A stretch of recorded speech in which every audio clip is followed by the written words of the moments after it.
كاين عوامل تضيف الى عوامل اخرى، كاين عوامل تضيف الى لعبه كره القدم. مثلا اذا توفرت لديك الامكانيات الماديه التي تسمح لك بتشييد المرافق وتسمح لك باستقطاب اللاعبين كره مرفوعه.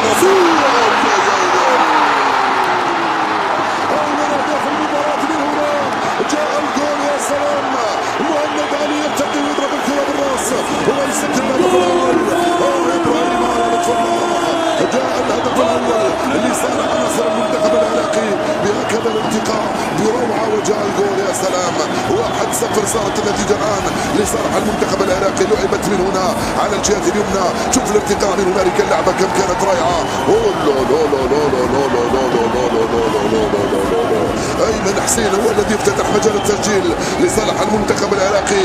علي جاسم في التوزيع وايمن في الارتقاء وحسين في التسجيل. 1-0. هل يحتسب لحسين هذا الهدف ام ضد مرماه من الحارس ابراهيم لطف الله الذي مسك الكره بيديه ثم ادخلها برجليه، مسجلا هدفا اولا لصالح المنتخب العراقي في الدقيقه 7 من انطلاقه الشوط الاول.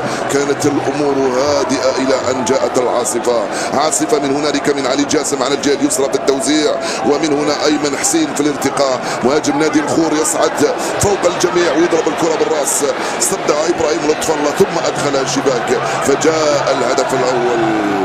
1-0 لجرام ارمولد على دراغان تلايتش. 1-0 للاسود الرافدين على الاحمر البحريني امام الجمهور العراقي. حاضر الجمهور البحريني، حاضر الجمهور. انطلاقا هنالك من احمد يحيى على الجهه اليسرى، تلعب ممتازه. هاي ثغره رجعت الخلف. احمد يحيى يدخل. الحكم يقول العب. رجعت عراقيه مره ثانيه، تسديده ووضعيه تسلل.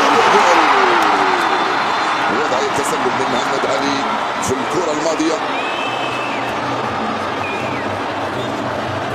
نعم، وضعيه تسلل يشيلها الحكم.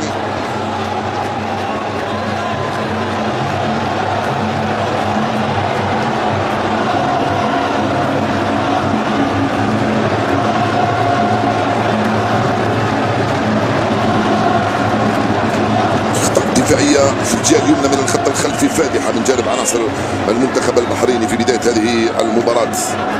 يريد العراقيون الاستثمار فيها بعلي جاسم واحمد يحيى من هنالك.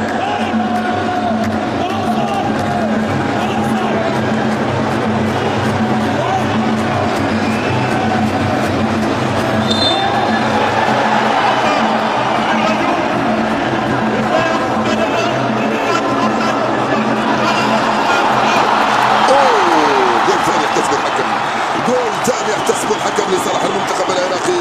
مهند علي يسجل الثاني للمنتخب العراقي. لم يكن ضمة لعب في وسط الميدان المنتخب العراقي بيجد دخوله رفقة شركو كريم. كرة ملعوبة بحرينية من هنالك على الجهة اليسرى، العرضية والهدف الأول من سيد هاشم.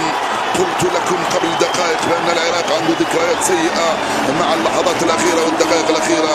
يعود سيد هاشم ويبعث المباراة من جديد.